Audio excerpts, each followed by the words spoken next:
स्वागत है याकूब के तीसरे अध्याय के दूसरे दिन के अध्ययन में। आज हम याकूब 3:2 से 6 आयतों को देखेंगे। ये आयतें हमें बताती हैं कि हमारे विश्वास का हमारे बोलचाल पर, हमारी जुबान पर क्या असर होना चाहिए। और याकूब बहुत ही ईमानदारी से इस विषय को आरंभ करता है। वह याकूब 3:2 में बोलता है, हम सब बारंबार गलत काम करते हैं। जो कभी गलत बात नहीं कहता वह पहुंचा हुआ मनुष्य है और वह अपने पूर्ण शरीर को नियंत्रण में रख सकता है।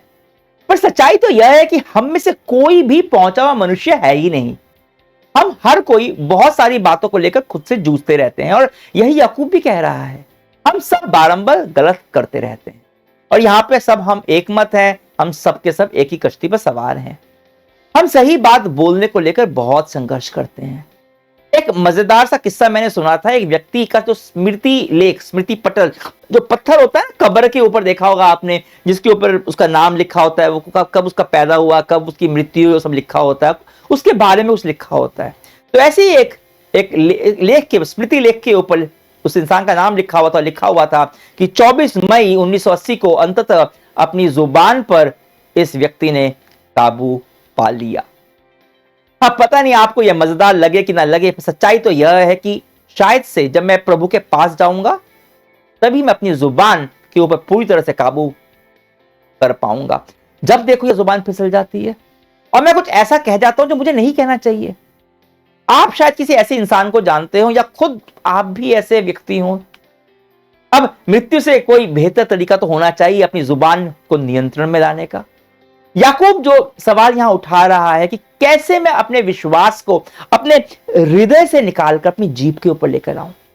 हम जो कुछ चर्च में सीखते हैं, जो हम बाइबल से सीखते हैं, वो केवल बातें ना रहे पर मेरे बोल चाल में उसका असर पड़े। क्योंकि जो वचन हमारे मुंह से निकलते हैं और जिस तरह से निकलते हैं, या तो किसी को प्रोत्साहित कर सकते हैं या वो किसी को बुरी तरह से मायूस कर सकते हैं। हमारे बोल या तो किसी के चेहरे पर मुस्कुराहट ला सकते हैं या किसी को बुरी तरह से रुला सकते हैं। याकूब इन आयतों के अंदर 4 शक्तिशाली तस्वीरें पेश करता है जो हमारे जुबान की, हमारी जीभ की ताकत को दर्शाते हैं। याकूब बात करता है लगाम की और पतवार की, आग की, और ये दो आज देखेंगे। कल 2 हम देखने वाले हैं, वो है जंगली जानवर की और जल स्रोत की।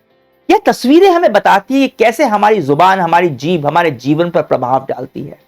सबसे पहले जो उदाहरण याकूब देता है, सुनिए, याकूब 3:3-5। यदि हम घोड़ों को वश में रखने के लिए उनके मुंह में लगाम लगाते हैं तो उनके सारे शरीर को इधर उधर घुमा सकते हैं। जलयान का भी उदाहरण लीजिए। वह कितना ही बड़ा क्यों ना हो और तेज हवा से भले ही बहाया जा रहा हो, तब भी वह कर्णधार की इच्छा के अनुसार एक छोटी सी पतवार से चलाया जाता है। इसी प्रकार जीभ शरीर का एक छोटा सा अंग है, किंतु वह शक्तिशाली होने का दावा कर सकती है। याकूब यहां क्या कह रहा है? आप जो कुछ भी बोलते हैं वह आपके जीवन का दिशा निर्धारण करता है। जो हम बोलते हैं वही हमारे जीवन को चलाता है। आपने कभी ध्यान दिया, आपके मुंह से कुछ अचानक से निकल गया अनचाहा और फिर वही हो गया और फिर आप सोचने लगे, अरे मैंने ऐसा बोला ही क्यों? क्या हो रहा है? आप जो बोल रहे हैं वह आपके जीवन को निर्देशित कर रहा है। हम क्या बोलते क्या नहीं बोलते वह निर्धारित करता है कि हमारे रिश्ते कैसे होंगे। हमारे बोल हमारी प्रतिबद्धता का निर्धारण करते हैं। हमारे वचन हमारे जीवन में मौकों को या तो खोलते हैं या फिर दरवाजों को बंद करते हैं। यह है वचन की ताकत। जो हम विश्वास करते हुए उसे मुंह से बोलते हैं, बाइबल उसके ऊपर बहुत ही अधिक जोर देती है। इस जीभ की, जुबान की बात करते हुए याकूब कह रहा है कि उसके आकार से भ्रमित ना हो। एक घोड़े की लगाम बहुत छोटी होती है घोड़े के हिसाब से, पर वो निर्धारित करती है कि घोड़ा किधर जाएगा, कब दौड़ेगा, कब रुकेगा। वैसे ही एक जहाज, एक जलयान, चाहे कितना भी बड़ा क्यों ना, आजकल तो बहुत बड़े बड़े होते हैं जैसे कि पूरा शहर, पर इतने बड़े बड़े जहाज को भी छोटी सी पतवार उसका नियंत्रण करती है कि वो जहाज किधर जाएगा, किधर मुड़ेगा। हम अक्सर यह मुहावरा इस्तेमाल करते हैं, इसकी जुबान बहुत लंबी है, बहुत लंबी जुबान है इसकी। हमें पता है जुबान, ये सब मुहावरा है, जुबान होती बहुत छोटी है। हमारे शरीर के मुकाबले जुबान बहुत ही छोटी होती है, पर फिर भी यह बहुत शक्तिशाली होने का दावा करती है, क्योंकि हम जीवन में कहां जाएंगे यह उसका निर्धारण करती है। केवल हम नहीं, यह दूसरों के जीवन का भी निर्धारण करती है। हमारे बच्चे क्या बनेंगे, वे कैसे होंगे, इसका निर्धारण माता पिता के वचन करते हैं। किस तरह के वचन वो अपने बच्चों के लिए बोलते हैं, और जो बच्चों के लिए बोलते हैं वही आगे चलकर होता है। आपकी जुबान आपके बच्चों की नियति लिखती है। हमारे मुंह से निकला हुआ हर एक वचन असीम शक्ति से भरा हुआ है। इसलिए माता पिता से मेरा अनुरोध है, जब भी अपने बच्चों से बात करें उन पर आशीष के वचन बोले। याद रखिए, परमेश्वर ने हमें अपने स्वरूप में बनाया है, और परमेश्वर ने सारी सृष्टि की रचना की थी सिर्फ बोलकर, अपने वचन के द्वारा। परमेश्वर ने बोला और वो हो गया, और वही बोलने की ताकत परमेश्वर ने हमें दी है। हमारे वचन में वह सृजन की ताकत है। इसलिए आपके मुंह से जो वचन निकलते हैं उस पर ध्यान दीजिए, क्योंकि आप जो बोलेंगे वही आपके जीवन में होने वाला है। आपके शब्द आपके भविष्य के बीज हैं। तो अपने मुंह से बोले हुए एक एक शब्द पर ध्यान दीजिए। विश्वास के वचन बोलिए अपने पर, अपने व्यापार पर, अपनी नौकरी पर, अपने रिश्तों पर, अपने बच्चों पर, अपने देश पर। आपके बोले हुए वचन आपके जीवन का और आपके प्रियजनों के जीवन का, आपके बच्चों के जीवन का, आपके देश के भविष्य का निर्धारण करेंगे। आपकी जुबान आपके भविष्य की लेखक है, और हमारे शरीर का छोटा सा अंग बहुत भयानक भी है। यह आपके जीवन का दिशा निर्देशन तो करता ही करता है, पर यह इतना ताकतवर है कि सब कुछ जलाकर भस्म भी कर सकता है। याकूब 3 अध्याय के 5 से 6 में देखिए क्या बोलता है। इसी प्रकार जीभ शरीर का एक छोटा सा अंग है, किंतु वह शक्तिशाली होने का दावा कर सकती है। देखिए, एक छोटी सी चिंगारी कितने विशाल वन में आग लगा सकती है। जीभ भी एक आग है, उसमें अधर्म का संसार भरा पड़ा है। हमारे अंगों में जीभ ही है जो हमारा समस्त शरीर दूषित करती और नरक अग्नि से प्रज्वलित होकर हमारे भव चक्र में आग लगा देती है।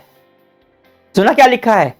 जीभ में अधर्म का संसार भरा पड़ा है, इसमें नरक की आग है जो पूरे जीवन को जलाकर भस्म कर सकती है। याकूब कह रहा है कि हमारी जुबान में केवल हमारा दिशा निर्देशन करने की ताकत नहीं है, पर इसमें हमें नष्ट करने की ताकत भी है। याकूब सर्वनाश के लिए शैतान को दोष नहीं दे रहा, हमारे वचन है जो हमारे सर्वनाश का कारण है। हमारे जीवन में बहुत सारी बुराइयों का स्रोत शैतान नहीं, हमारे या फिर किसी की जुबान होती है। याद है याकूब के अध्ययन के पहले दिन ही में मैंने कहा था, जैसे नीति वचन पुराने नियम में बुद्धि की किताब है, याकूब नए नियम में बुद्धि की किताब है। और नीति वचन भी हमारे जीव की नष्ट करने वाली ताकत के बारे में चेतावनी देता है।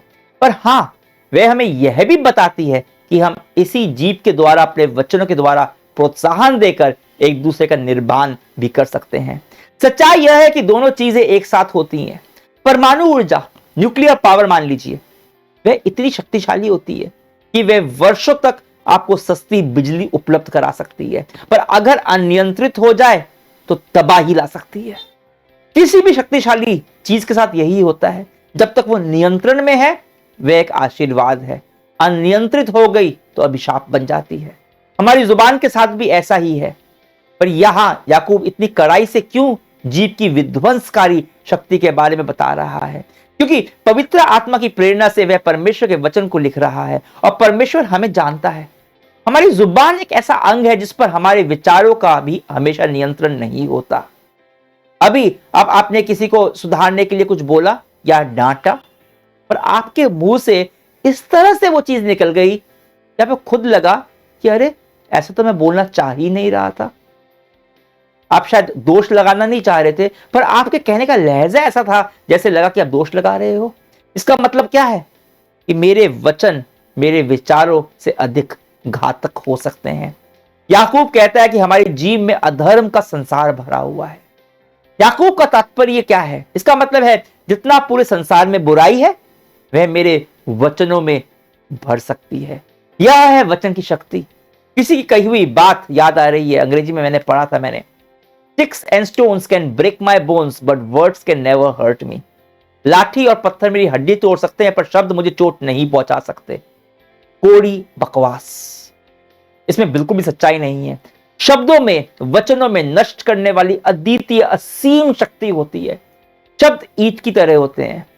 आप इसका इस्तेमाल या तो इमारत बनाने के लिए कर सकते हो, या फिर उसको किसी के घर पे उसको फेंक के खिड़की तोड़ने के काम में लगा सकते हो। याकूब कहता है कि अगर आप चाहते हो कि जुबान की इस ताकत को सही तरह से इस्तेमाल करना, तो आपको इसके खतरे और घातकता को लेकर सावधान रहना होगा। आपको इसके दिशा निर्देशन की ताकत को पहचानना होगा। नीति वचन कहता है जीव के वश में मनुष्य का जीवन और मृत्यु दोनों है। दो सिद्धांत हैं जो आज हमने सीखे, हमारी जुबान, हमारी जीव, जो वचन हमारे मुंह से निकलता है उनको लेकर। और यह हमारे वचन हमारे जीवन की लगाम है या पतवार है जो जीवन का दिशा निर्देशन करती है। दूसरा सिद्धांत, हमारी जीभ वो चिंगारी है जो जंगल में आग लगाकर सब कुछ नष्ट कर सकती है, उसकी वो सामर्थ्य रखती है।